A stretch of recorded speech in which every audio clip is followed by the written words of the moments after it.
Hey everybody, welcome back to another King's Indian Attack speedrun.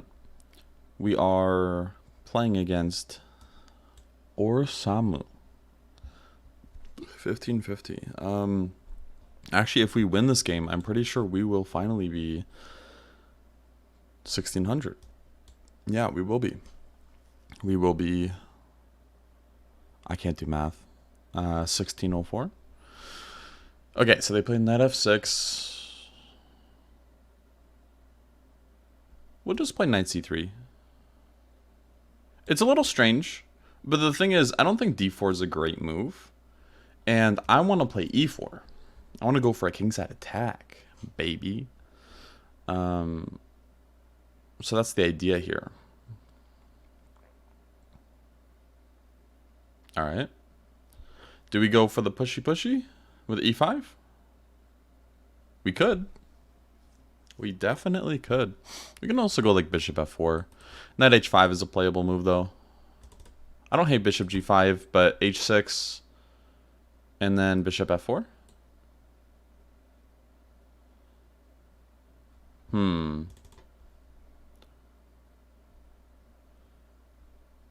I want to go for a attack. So I got to do that in the best way possible. Let's start with queen e2. And I'm looking at playing the move e5. But the thing is, with this e6, g6 structure, it feels unlikely that it'll work. Alright, so they trade. Should we keep an imbalanced structure or no? I think we should not. And the reason why is because they actually have less space than us. And I think this is actually going to favor us big time. In these compact structures, generally, we want to trade. But they went for the same type of setup. And because of this, I actually genuinely think they have a lot less space. Let's start with the rook d1 because they're threatening bishop a6. And let's go bishop f4, threatening bishop d6.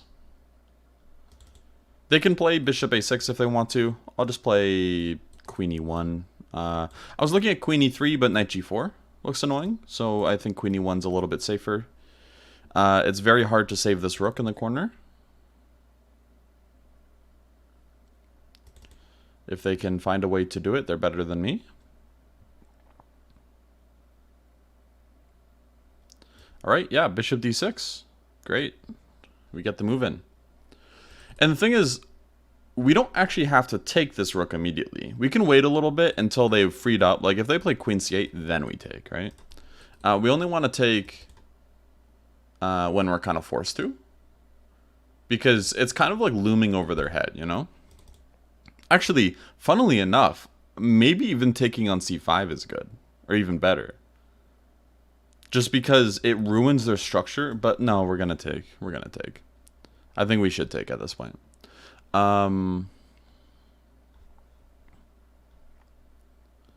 So let's play knight d4. Open up our bishop a little bit. And I'm looking at moves like e5. Trying to attack this guy. This could be a weak point in their position. I could also go knight b3, which is a little bit of a interesting maneuver, but I think totally serviceable. I also like a4, a5, trying to soften them up on the side of the board. Because I played a4, I'm less likely to play knight to b3, because I'd want to take with my a-pawn. But I think going a5 here is also very good for us. Ooh, stretchy, stretchy. Oh, I love stretching. I'm a stretchy boy. Yeah, let's go a5. Do we have to worry about knight takes e4 tactics? Maybe, but the thing is, since we're up in exchange, I'm willing to give up this pawn. Now, you might be wondering, why am I not playing e5 to take c6? It doesn't actually work. Because after e5, they play knight d5, and they block everything up. And that's exactly what I don't want. I want to keep things flexible.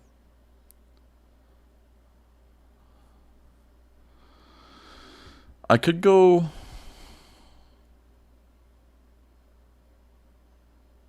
I'm not sure.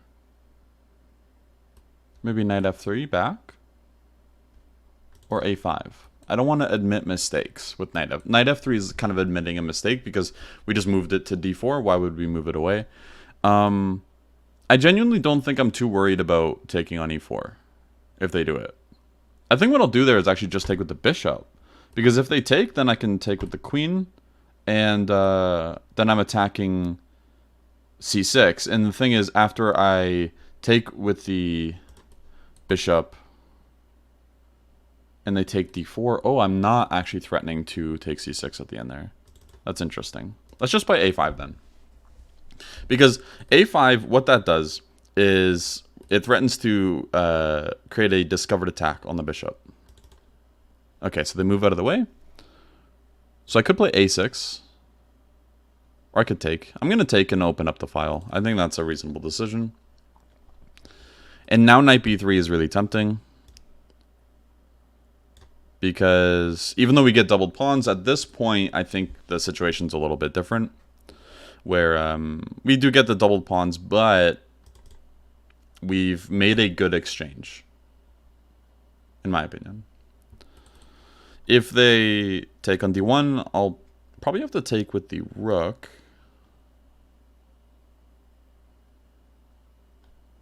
Let's just take here.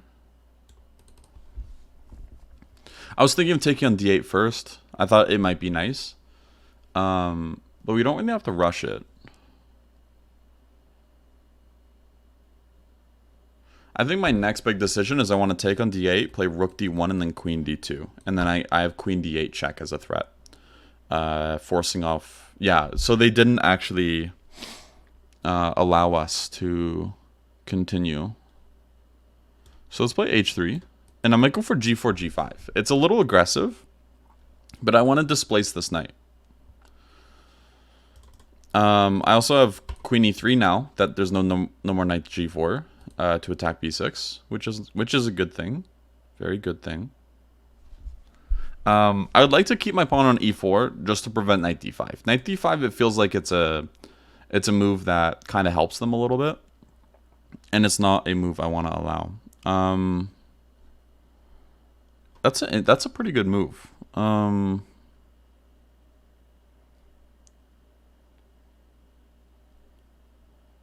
don't want to play f4 because it might weaken some squares that we don't want to weaken. Instead, I'll just slightly improve my position with queen to e2.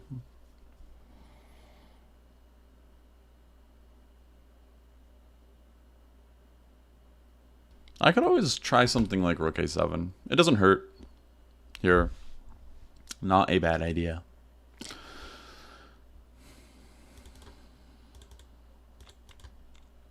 Let's see.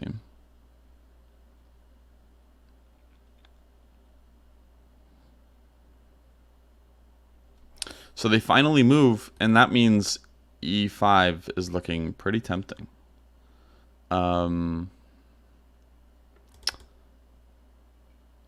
I don't know what their idea is. It probably isn't knight e5. I'm going to go b4 because I kind of think that they're trying to go knight c5. So I want to prevent that. And then if they go knight e5, then I'm just going to go f4 and then e5.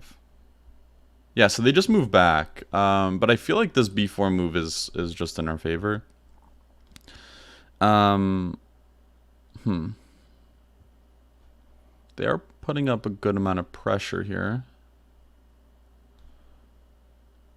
Is it time to cash in with e5? e5, knight d5, I take it. They have to take, I believe, with the c-pawn. No, I don't think I do want to do that. Let's go king h2. I'm just continuously trying to wait things out because I think that their position's just going to be a lot of suffering. Queen c4 looks okay. Everything looks defended to me.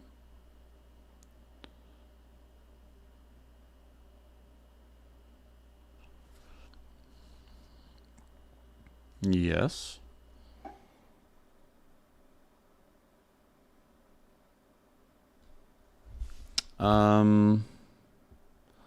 I would love to go knight a4. Or even b5, but b5 doesn't make sense. Rook d3. Rook d... I'm spending a lot of time here. Maybe it's time to play f4 finally. You know, I played king h2 to get my king off that diagonal. Make it a little bit more comfy. So, I think it's time for f4. They're playing pretty well. Like after that exchange. So I gotta give it to him. Let's try queen d4, queen d6. Yeah, now we get queen d6 in. And I think this kind of solves all of our disputes quite comfortably. Because now we can just... Ooh. The rook was hanging. Yeah, that kind of just solved all our problems at the end there, especially with queen d6. It was a lot of maneuvering. We probably could have done things a lot smoother. Maybe this a4, a5 was just, yeah, maybe it was just completely unnecessary. Maybe knight b3 or something instead. And the thing is, yeah, I didn't really want to go for e5. If we get positions like this, like objectively, this should be pretty good for us. But, you know, they get the e4 square. The bishop's doing quite okay. I just evaluated this as not fun to play and try to grind out. And yeah. So maybe if I ever play e5, I just don't take on d5, but then I give them the nice d5 square. So another solution might be something like knight e4 followed by c4. Here, bishop a6, c4 luckily still works. I have to be worried about b5, but I think I can just maintain pressure with b3. And I think I'm just in time here with rook d1 to not worry. Yeah. And they should be losing a piece now. Actually, b5 I can probably just take, right? Yeah, I can just take. Because I'm not really worried about b4 at that point. They can take back because I'm up a piece. They do have a lot of pawns though. Wow. But this wins the game for sure. 100% this wins the game. Oh wait, what? This is attacked and this is attacked. Oopsie.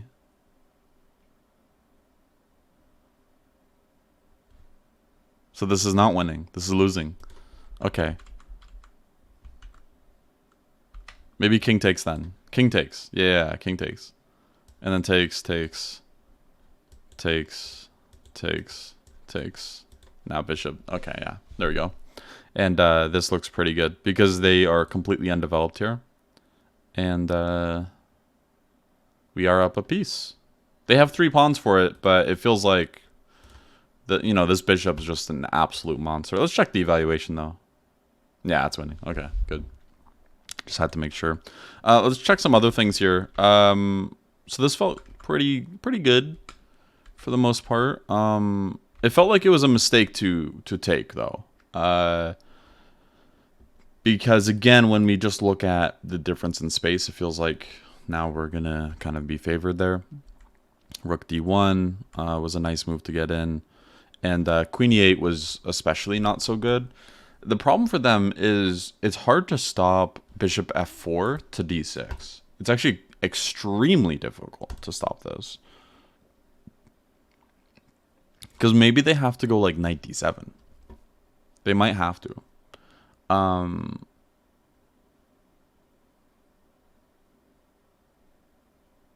And even still, bishop f4 looks very, very pleasant for us, right? Because we're going to go bishop d6. We might go knight d4 to attack c6, e5. We just have so much activity. So just because of their weak dark squares. Like, for example, if they just had their pawn on like e7 still, and didn't even move it, and they took here instead, and we got into a similar-ish position where they play b6, which isn't really the greatest move, and then oh no, I can't really play that yet. Yeah. Like even something like this is much more pleasant for them because I don't even have queen e2 because now they have bishop a6, right? So they're kind of being saved like that. But yeah, there's a lot of those situations, right, where like yeah, playing e6 and c6, it just weakens your dark squares so much, especially since you have g6 as well. And yeah, things definitely took a lot longer than I would have liked to finish the game. But yeah, this is winning. I'm just curious, like maybe we could have taken here as well, and just go like queen e3. I guess there's still a little bit of work to do after knight to d7, but this looks extremely good. Knight d2 to b3 maybe. Also e5 looks great. Yeah.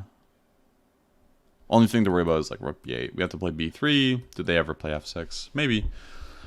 But obviously I wanted to go for the material way, as we've been training to do in this series. So yeah. Even though I was kind of kicking or like banging my head against the wall trying to figure out how to like convert things, the game didn't last too long, so I feel like we did an okay job at the conversion. Anyways, I hope you guys enjoyed. Maybe there's something to learn from it. Mainly, again, I'd say the opening part is the most important thing here. Is whenever you go into these exchange positions, you have to see who benefits from it, and here it is definitely white that is benefiting in this position, just because again of the imbalance of the space. Like just these two pawns, and that's enough to give us a bit of a push. I will see you all tomorrow. Thank you. Bye bye.